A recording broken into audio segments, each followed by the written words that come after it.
너희에게로 오리라. 조금 있으면 세상은 다시 나를 보지 못할 것이로되 너희는 나를 보리니 이는 내가 살아있고 너희도 살아있겠음이라. 그날에는 내가 아버지 안에 너희가 내 안에 내가 너희 안에 있는 것을 너희가 알리라. 아멘. 착석해 주시기 바랍니다. 잠깐 기도하겠습니다.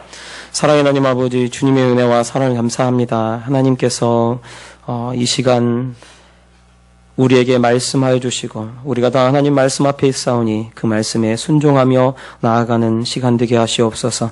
또 깨닫는 기쁨 있게 하시고 주의 말씀 잘 귀 기울여 듣게 하여 주시고 그 말씀대로 살아가는 우리 모두 되어줄 수 있도록 주님 도와주시옵소서. 연약한 자 또 주의 말씀 들고 섰습니다. 온전히 하나님 말씀에 대언자 되게 도와주시고 하나님 말씀되게 전할 수 있도록 주님 도와주시옵소서. 감사드리며 거룩하신 주 예수님 이름으로 기도합니다. 아멘. 할렐루야. 예.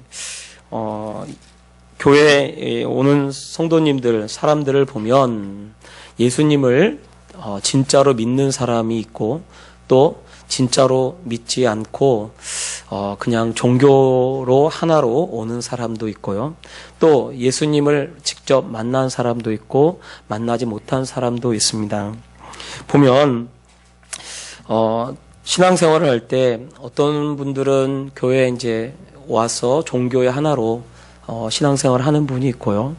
또 정말 마음의 위로와 평안을 위해서 오는 사람도 있고, 정말 진짜로 하나님을 믿는 사람도 있습니다. 그래서,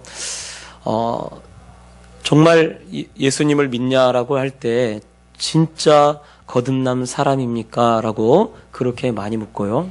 또, 제자입니까? 라고 많이 묻습니다. 왜냐하면 왜 제자라고 하냐면 진짜 예수님 말씀을 따르는 사람을 제자라고 하기 때문에 그렇습니다. 보통 이 땅에서도 스승의 말을 그대로 따르는 사람을 제자라고 합니다. 제가 지난번에 우리 아이들과 함께 수련회를 갔어요. 연합수련회, 친구 목사님이 하는 주관을 해서 하는 연합수련회를 갔습니다. 근데 그 수련회를 갔더니 제가 대학생 때 결혼하기 전에 가르쳤던 가르쳤던 학생들이 다 아줌마가 돼가지고 거기 그 스텝으로 거기서 섬기고 있는 것을 보았어요.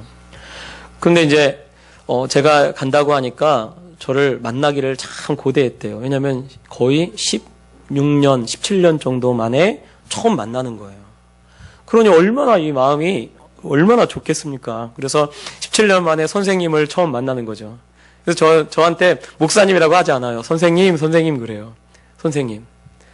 그런데 갔더니, 밥을 먹을 때도 부딪히고 만나고, 그리고 이렇게 자꾸 이렇게 만나는 거죠. 만날 때마다, 선생님 많이 드세요. 선생님 많이 드세요. 저한테 막 그러는 거예요. 그랬더니 우리 애들이 옆에서, 누구예요? 누구? 막 그래요.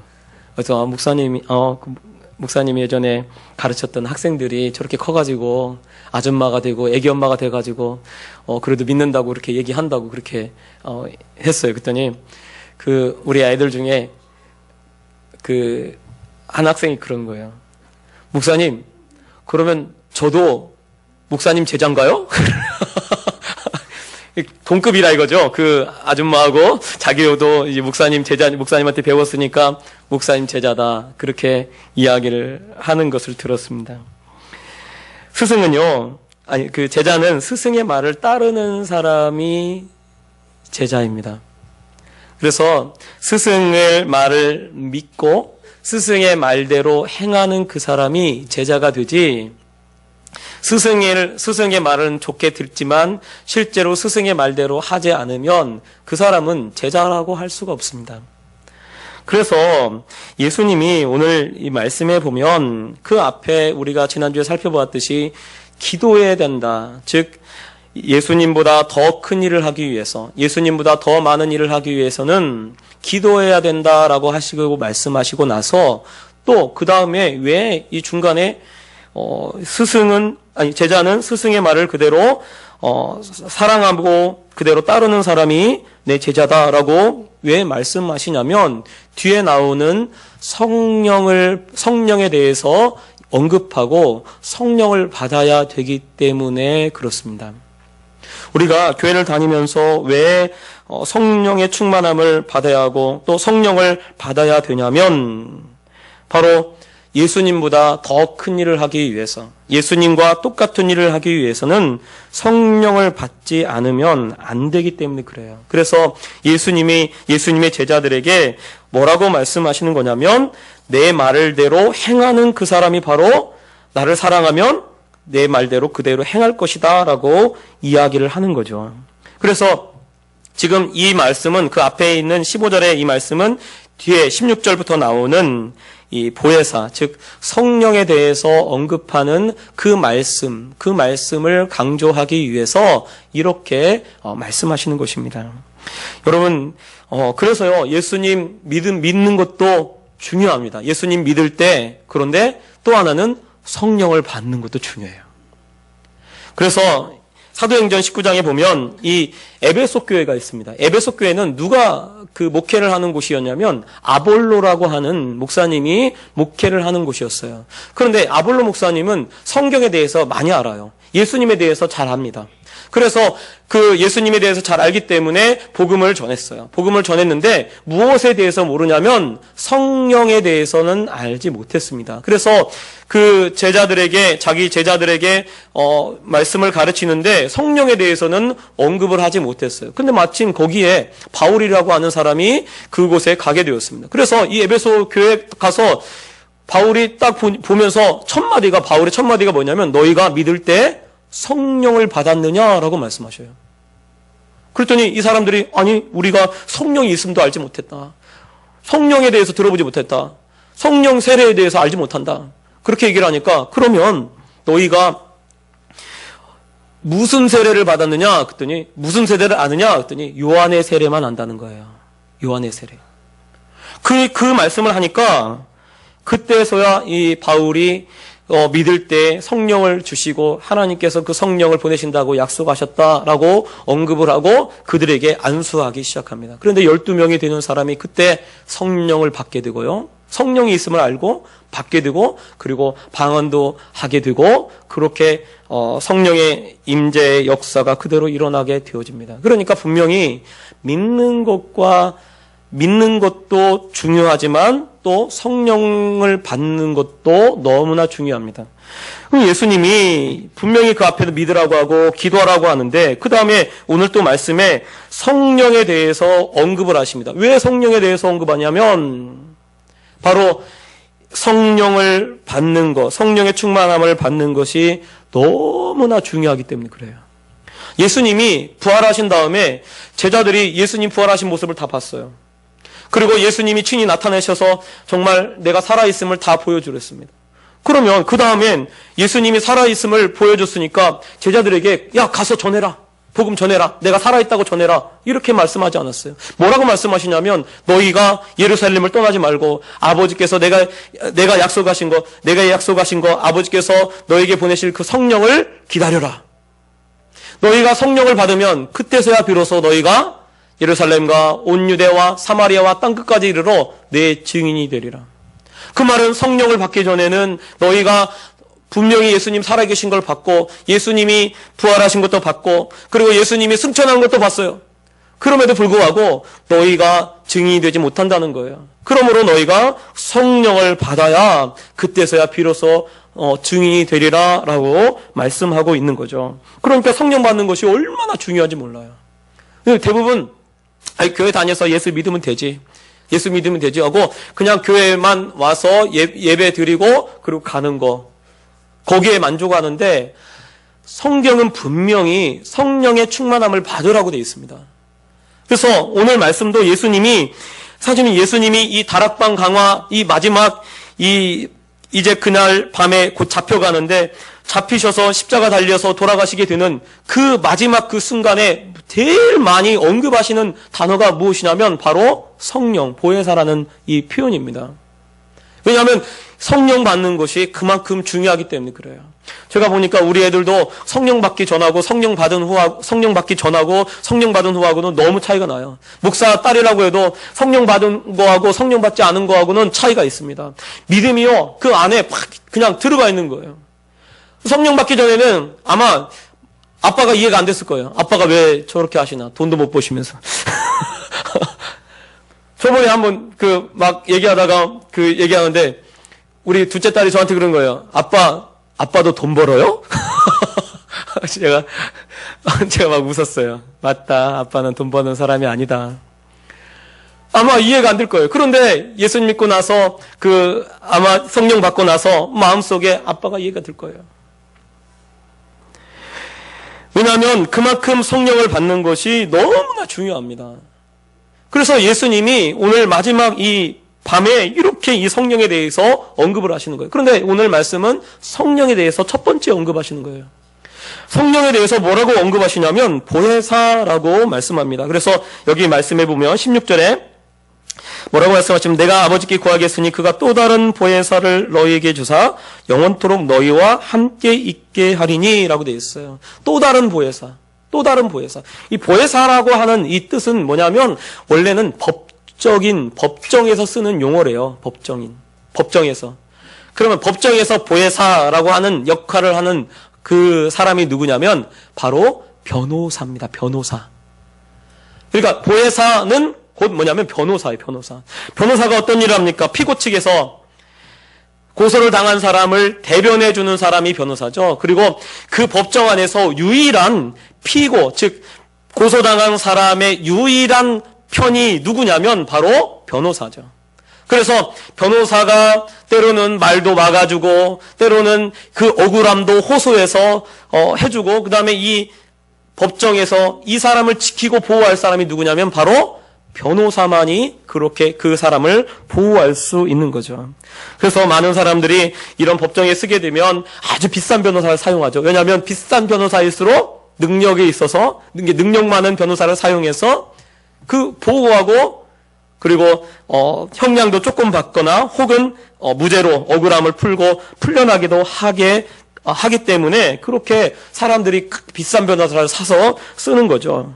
바로 성령님에 대해서 뭐라고 말씀하시냐면 바로 보혜사라고 이야기를 하고 있습니다. 그러면 여기서 보면 또 다른 보혜사라고 하는데, 그러면 또 다른 보혜사라고 하는 이 표현을 보면 예수님이 그 전에는 어떤 역할을 하셨다고 하냐면 보혜사의 역할을 한 거예요.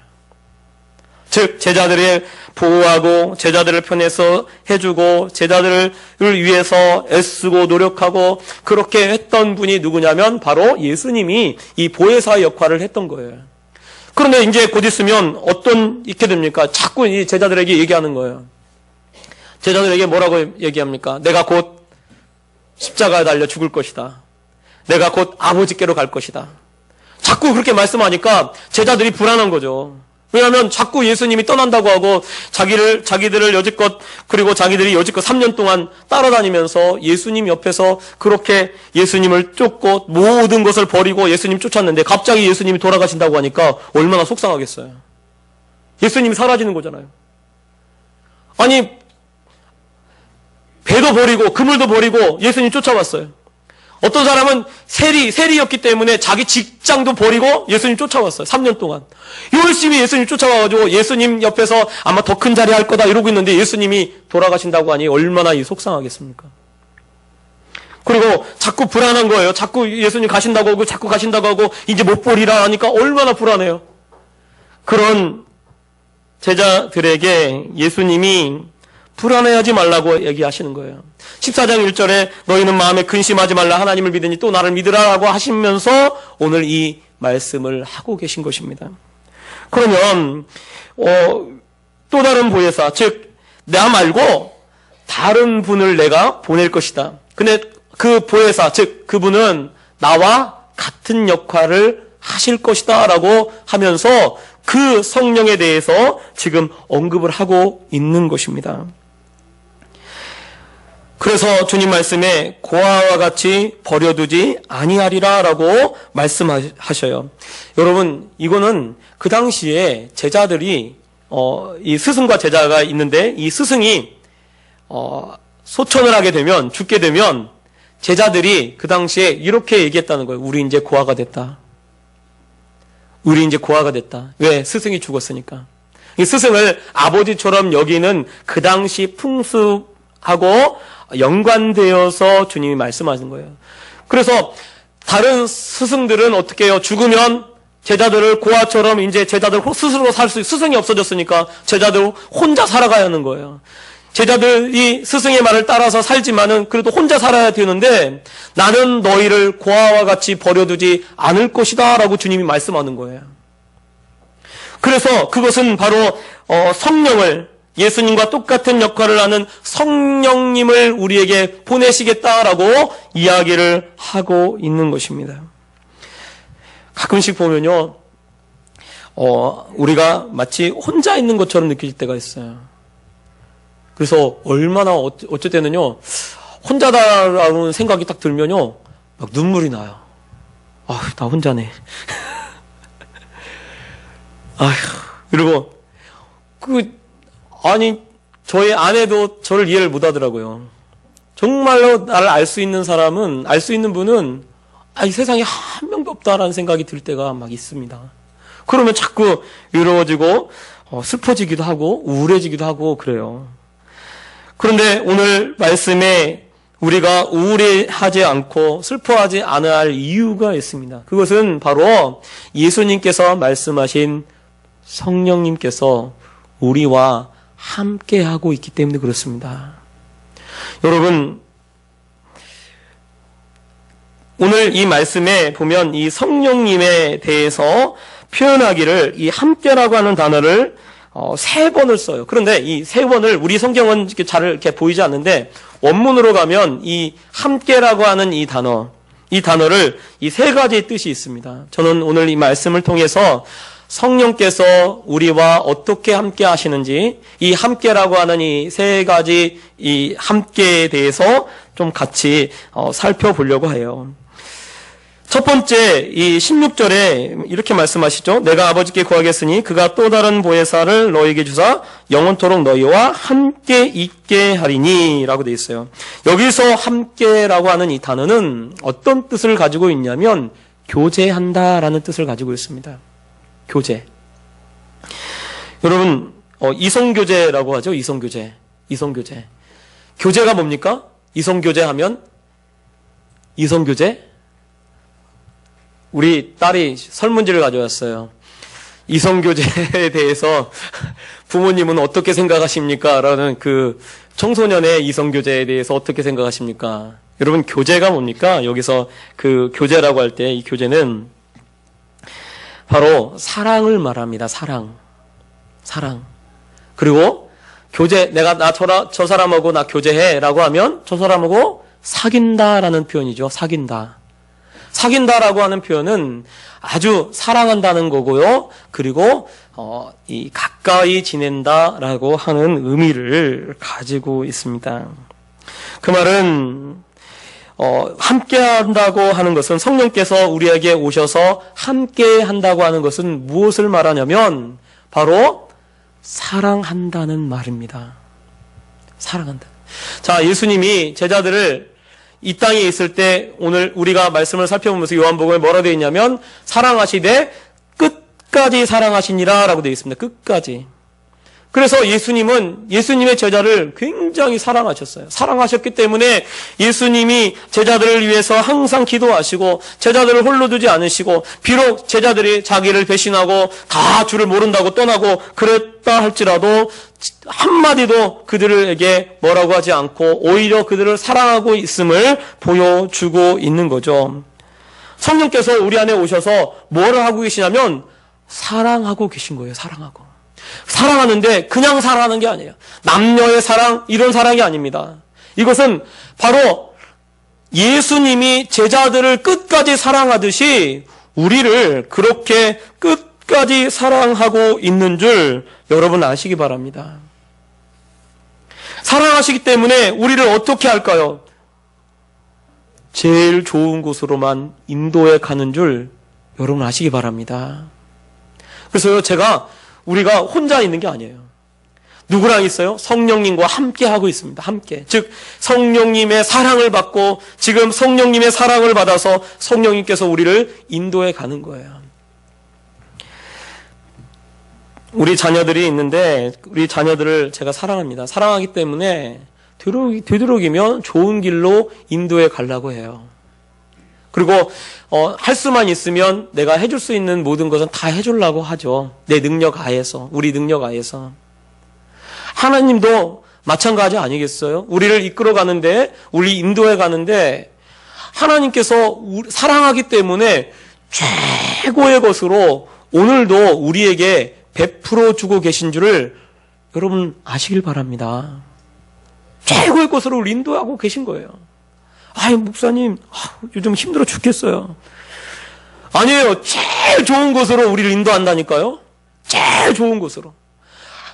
우리가 하나님을 그렇게 믿으셔야 돼요.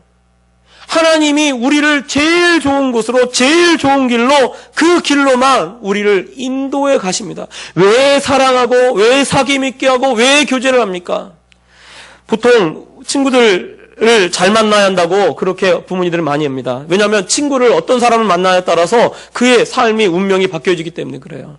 그런데 제일 좋은 사귐이 무엇입니까? 제일 좋은 친구가 누구예요? 바로 성령님이 우리의 가장 좋은 친구가 되시는 줄 여러분 아시기 바랍니다. 마치 예수님처럼 예수님이 제자들의 제일 좋은 스승이요, 제자들의 제일 좋은 친구가 되었듯이 성령께서 우리의 제일 좋은 친구요, 제일 좋은 선생님이 되어서 우리를 이끌어 가고 계신 줄 여러분 알아야 돼요. 두 번째, 이 함께의 뜻은 17절에 보면 이렇게 되어 있습니다. 그는 진리의 영이라 세상은 능히 그를 받지 못하니 이는 그를 보지도 못하고 알지도 못함이라. 그러나 너희는 그를 아나니 그는 너희와 함께 거하심이요 라고 되어 있어요. 여기서 함께 거하심이라고 하는 이것이 두 번째 이 함께의 뜻인데요. 함께는 또 어떤 뜻을 말하고 있냐면 같이 경험하는 것을 말합니다. 같이 경험하는 것.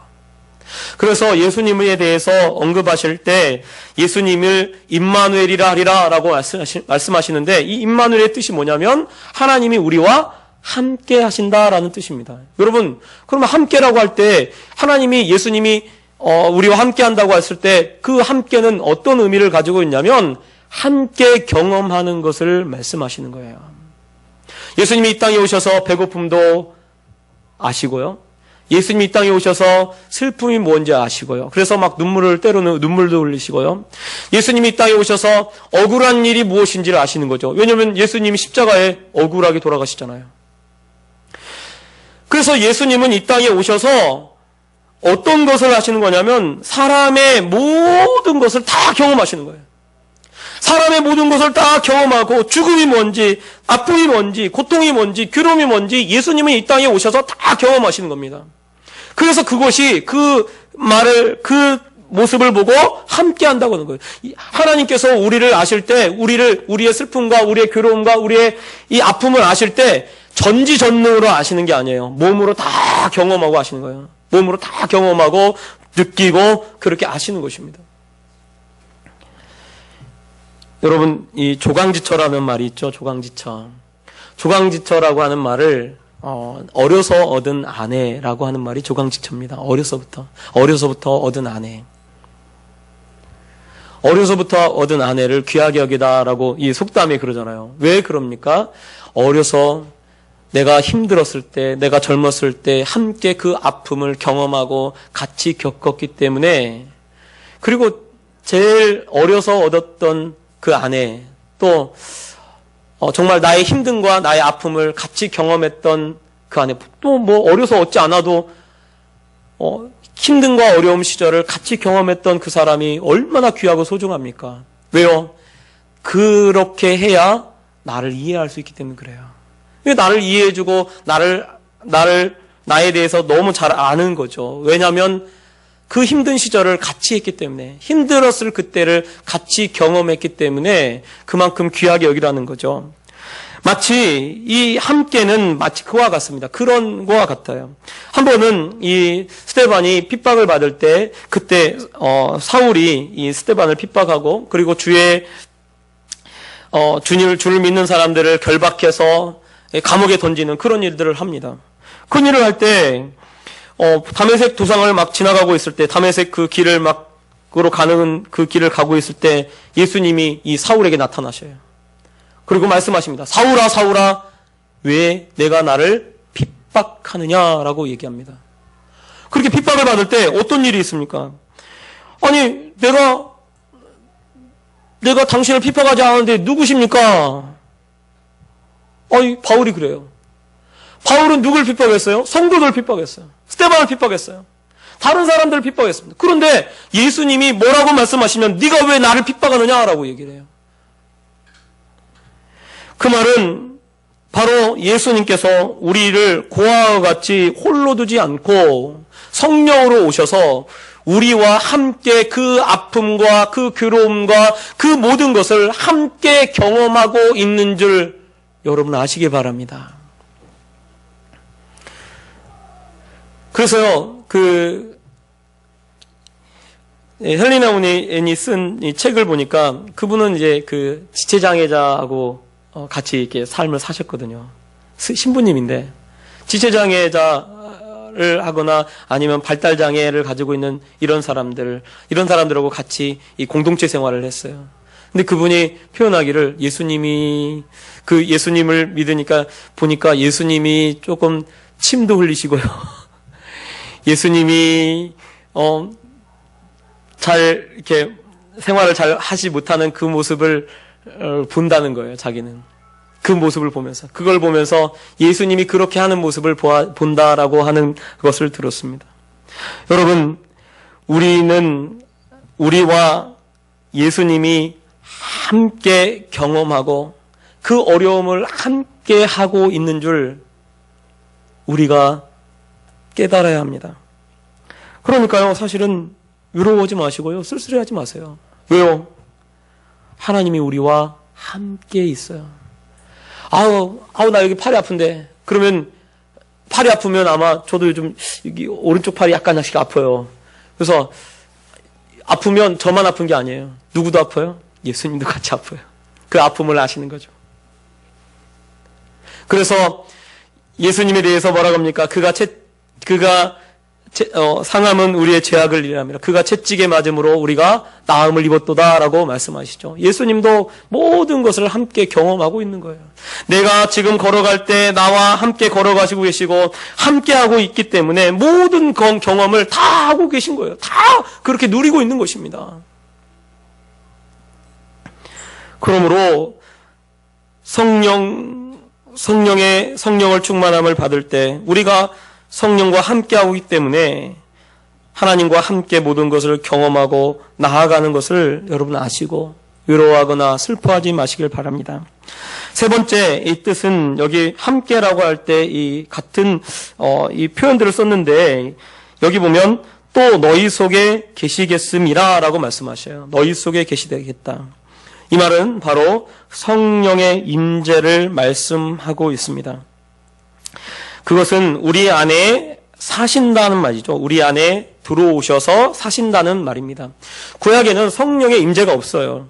그래서 구약에 나와 있는 성령의 임재가 아니고 대부분 다 성령의 감동으로 되어 있습니다. 그래서 모든 어떤 사역이 끝나면 어떤 사람에게 성령께서 감동을 시키고 나서 사역이 끝나면 성령이 떠나셔요. 그러면 이 사람은 평범한 사람으로 돌아가는 거예요. 선지자 중에 그런 사람이 있어요.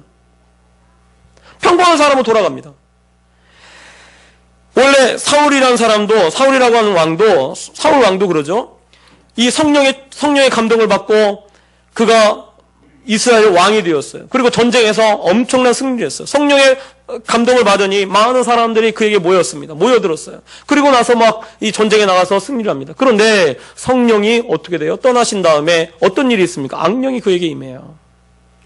그리고 그의 능력이 다 사라져버립니다. 그가 정말 그렇게 했던 모든 것들이, 그에게 있었던 모든 능력들이, 지혜들이 다 사라져버리는 것을 경험하게 되는 거죠. 그것이 바로 구약의 역사예요. 구약의 이 성령의 사역입니다. 그런데 신약에 와서는 뭐라고 말씀하시냐면 너희 안에 계시겠다는 거예요. 너희 안에 사시겠다는 거예요. 성령께서 우리 안에 들어오시겠다는 것을 말씀하고 있습니다. 그 말은 성령이 사시는 곳, 우리가 성령의 전이 되어진다는 것을 말씀하고 있는 것입니다. 즉 하나님의 성전이 되어진다는 거예요. 이 함께라고 할 때 이 세 번째 뜻은 바로 우리 안에 들어와서 살겠다라는 것입니다. 우리 안에 들어와 살겠다는 것은 바로 우리가 하나님의 성전이 되고 성령께서 우리 안에서 이제 살아 계신 거예요. 즉 그 말은 우리가 하나님의 집이 되었다는 것이고요. 여러분, 사람들은요 집을 얼마나 귀하게 여기는지 몰라요. 그래서 저희 집도 보면 뭐가 고장나면 어떻게 해요? 그냥 그대로 삽니까? 우리 집 아니니까? 안 그러죠. 고치죠. 내 집이니까, 내가 살고 있는 집이니까. 거기 만약에 뭐가 지저분하고 뭐가 묻어있으면 어떻게 돼요? 곰팡이라도 나면 어떻게 돼요? 이 곰팡이를 어떻게 없애지? 막 알아보고 막 뿌리고 그렇게 수리하게 되어지는 것입니다.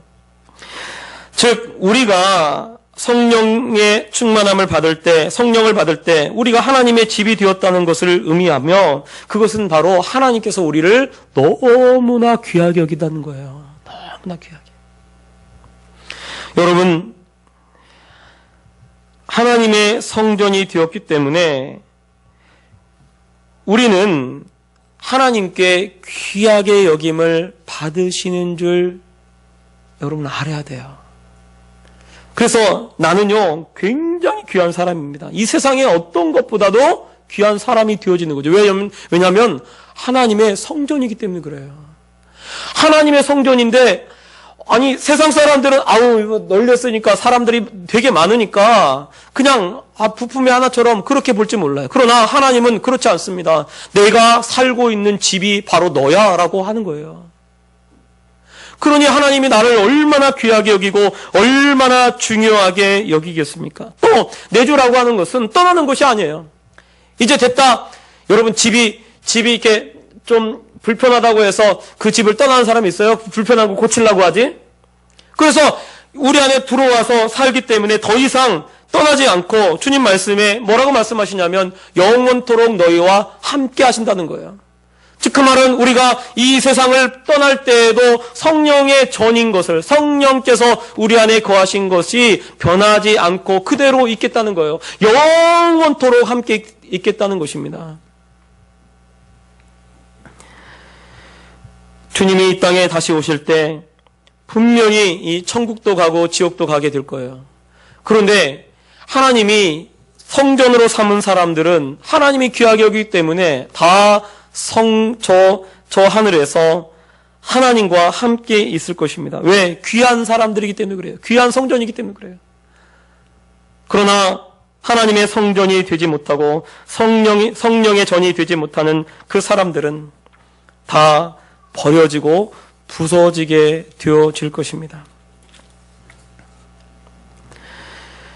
예수님은 뭐라고 말씀하시냐면 내가 떠나는 것이 너희에게 유익이다. 왜냐하면 내가 가지 않으면 그가 오지 않을 것이요, 내가 떠나면 그가 오리라 라고 말씀하셔요. 그래서 사실은 제자들이 막 슬퍼하고 있는데 제자들에게 뭐라고 말씀하시면, 내가 실상을 너에게 말하느니 내가 떠나는 것이 너희에게 유익이다. 왜냐하면 함께 거하시고 살기 때문에, 예수님은 육신으로 계시기 때문에 제자들과 함께 있지 못합니다. 많이 함께 있지 못해요. 화장실 갈 때도 함께 가지 못하죠. 그런데 성령께서는 내가 어느 곳에 있든지 어디로 가든지 무슨 일을 하든지 어떤 상황이 되든지 어떻게 있든지 내 속에 함께 살고 계시기 때문에 늘 나와 함께 계시는 거예요. 그래서요, 이 함께라고 하는 이 뜻은 바로 정말 끝까지 죽도록 사랑하는 것을 말합니다. 또 함께라고 하는 것은 바로 정말 이 함께라고 하는 것이 바로 모든 것을 같이 경험한다는 것을 의미해요. 그리고 또 함께라고 하는 것은 그 속에서 살겠다고 하는 것을 말합니다. 그러니까 사실은 내가 지금 혼자 가고 있는 것 같지만 혼자 가는 게 아니에요. 성령께서, 아니 하나님께서 나와 함께 하고 있는 거예요. 나와 함께 가고 있고 나와 함께 지금 살아가고 계신 거예요. 그리고 영원토록 떠나지 않고 우리와 함께하고 있고 우리의 아픔을 함께 경험하고 있고, 그리고 사랑하기 때문에 우리를 오늘도 인도하고 계신 줄 여러분 아시기 바랍니다. 그래서요, 외롭다고 슬퍼할 필요 없어요. 또 이 상황이 어렵다고 왜 이렇게 힘들고 어렵나 라고 그렇게 생각할 필요도 없습니다. 왜냐하면 나를 사랑하시는 그 성령께서, 나를 사랑하시는 그 하나님이 나를 최고의 길로 오늘도 인도하고 계시기 때문에 그렇습니다. 사랑하는 성도 여러분, 하나님이 우리와 함께하고 있습니다. 성령으로 오늘도 함께하고 있습니다.